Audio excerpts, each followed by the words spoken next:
ইয়াহিয়া বিন মাহফুজ, যিনি মার্কাজুন ইন্টারন্যাশনাল মাদ্রাসা 2025 সালের হেফজ সমাপনী শিক্ষার্থী, যিনি 30 পারা কোরআনের হাফেজ হয়েছে।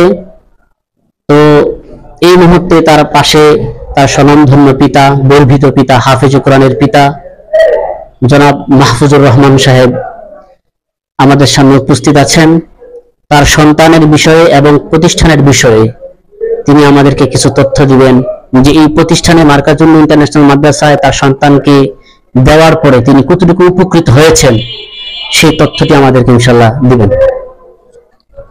আমি আবু ইয়াহিয়া, আলহামদুলিল্লাহ আল্লাহ তাআলা আমার ছেলেকে কোরআন হাফেজ হিসেবে কবুল করছেন। আলহামদুলিল্লাহ, আপনারা সবাই তার জন্য দোয়া করবেন। সে যেন যোগ চেষ্টা একজন মুজাদ্দিদ হিসেবে আল্লাহ তাকে কবুল করে, দ্বীনের মুজাহিদ হিসেবে আল্লাহ তাকে কবুল করে। আর মাদ্রাসার কথা বলবো, আলহামদুলিল্লাহ আমার ছেলে তাহফিজ ইন্টারন্যাশনাল সাভারে পড়তেন। সেখান থেকে বিশেষ কারণে আমি ইসমাইল ভাই শরণাপন্ন হই। ইসমাইল ভাই আমাকে যেভাবে আশ্বস্ত করছেন, আলহামদুলিল্লাহ ঠিক সেভাবে উনি ওনার দায়িত্ব পালন করার চেষ্টা করছেন। তার আমানতদারিতে তিনি ঠিক রাখছেন। আলহামদুলিল্লাহ আমি তাকে সবসময় উৎসাহিত করছি যে একটা মাদ্রাসার প্রাণ, একটা মাদ্রাসার হৃদয় হচ্ছে উস্তাদ। যেখানে ভালো শিক্ষক আনবে সেখানে অবশ্যই ভালো শিক্ষা পাবে।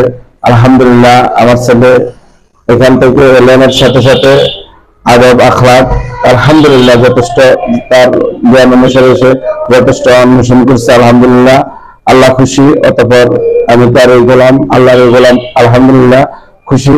আমার ছেলের জন্য আপনারা সবাই দোয়া করবেন, বিশেষ করে ইসমাইল ভাই যতদিন দুনিয়া আপনার হায়াত থাকে ততদিন ইয়াহিয়াকে স্মরণ রাখবেন, ইয়াহিয়ার জন্য দোয়া করবেন, খোঁজ খবর রাখবেন কিভাবে আছে, কোথায় আছে। জাযাকাল্লাহু খায়র। সবাইকে ধন্যবাদ। আসসালামু আলাইকুম।